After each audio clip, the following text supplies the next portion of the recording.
Assalamualaikum warahmatullahi wabarakatuh. Pada kesempatan ini, saya ingin berbicara mengenai coaching sebagai bentuk pengembangan diri yang semakin penting pada saat ini.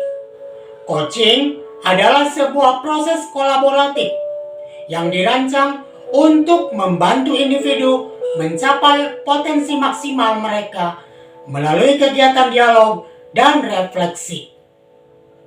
Dalam dunia coaching, terdapat dua peran utama, yaitu coach dan coachee. Coach adalah seorang profesional yang membimbing dan mendukung coachee. Sementara coachee adalah individu yang menerima bimbingan tersebut.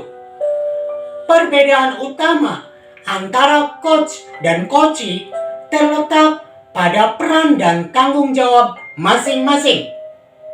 Coach bertugas untuk menyediakan panduan dan struktur, sedangkan coachee berperan aktif dalam menentukan tujuan dan mengambil langkah-langkah untuk mencapainya.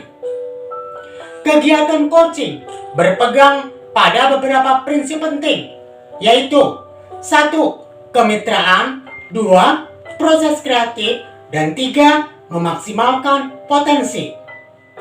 Coaching merupakan sebuah hubungan kemitraan di mana coach dan coachee bekerja bersama secara sejajar.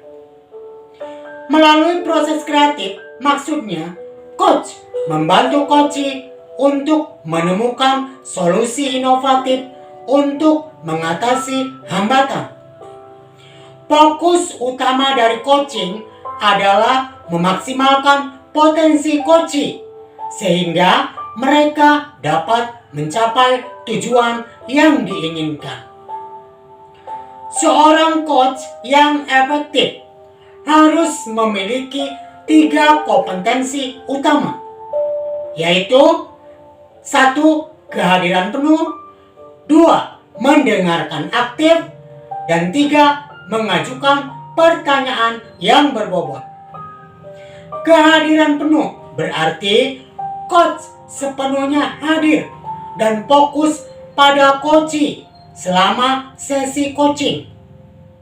Mendengar aktif melibatkan kemampuan untuk memahami dan merespon dengan tepat apa yang dikatakan coachee.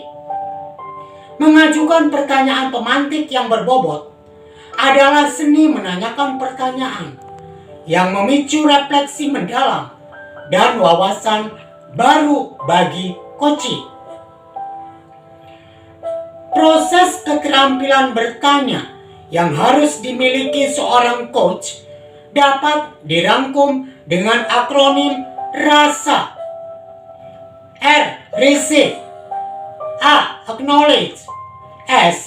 Summarize, dan A. Ask.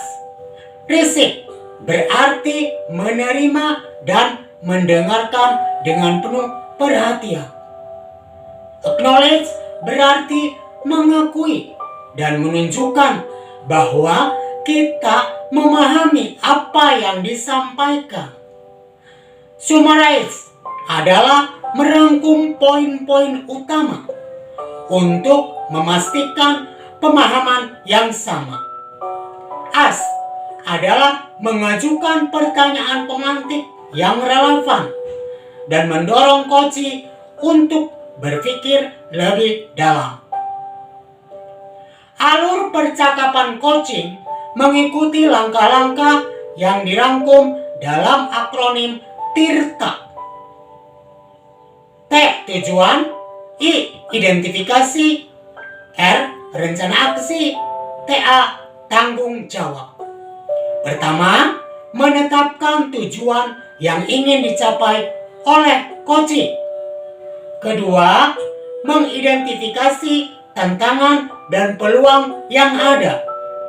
Ketiga, merencanakan aksi konkret yang akan dilakukan. Terakhir, menetapkan tanggung jawab untuk memastikan implementasi dari rencana tersebut. Bapak dan Ibu guru, selanjutnya mari kita bahas penerapan coaching dalam supervisi akademik.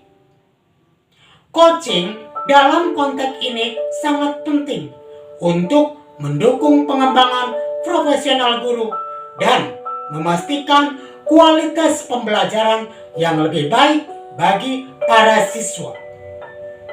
Percakapan coaching dimulai pada tahap prasupervisi, di mana seorang coach mengajukan pertanyaan-pertanyaan yang akan membantu guru yang kita sebut sebagai coachee untuk menetapkan tujuan dan area fokus.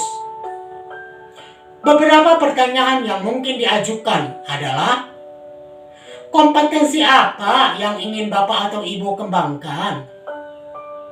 Bagian manakah dari kegiatan Bapak dan Ibu yang ingin saya amati lebih dalam? Apa harapan Bapak atau Ibu dari kegiatan observasi yang kita lakukan hari ini?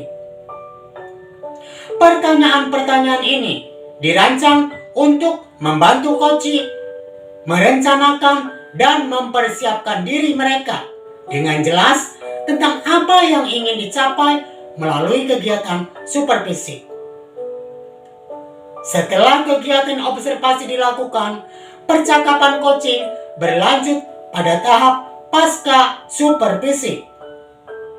Dalam tahap ini, coach menggunakan alur tirta yang terdiri dari tujuan, identifikasi, rencana aksi, dan tanggung jawab untuk memastikan bahwa hasil observasi dapat diterapkan untuk perbaikan dan pengembangan lebih lanjut.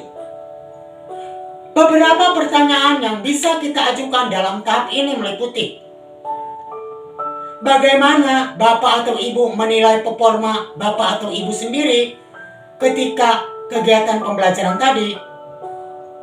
Bolehkah saya menyampaikan hasil pengamatan saya terhadap Bapak atau Ibu?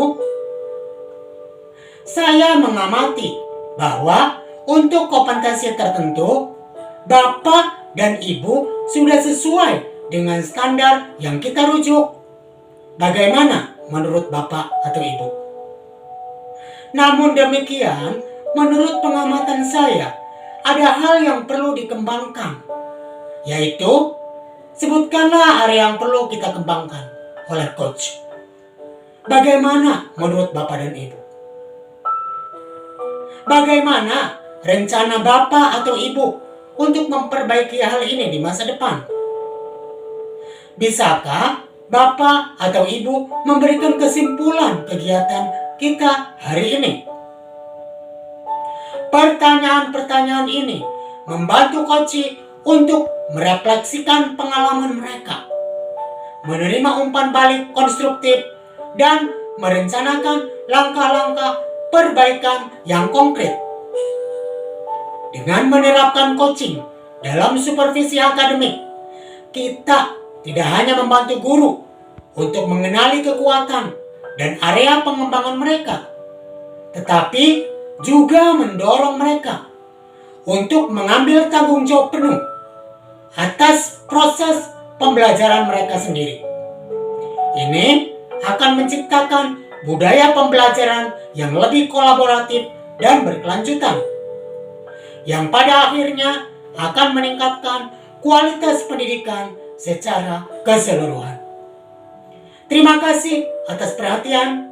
Mohon maaf atas segala kekurangan. Wassalamualaikum warahmatullahi wabarakatuh.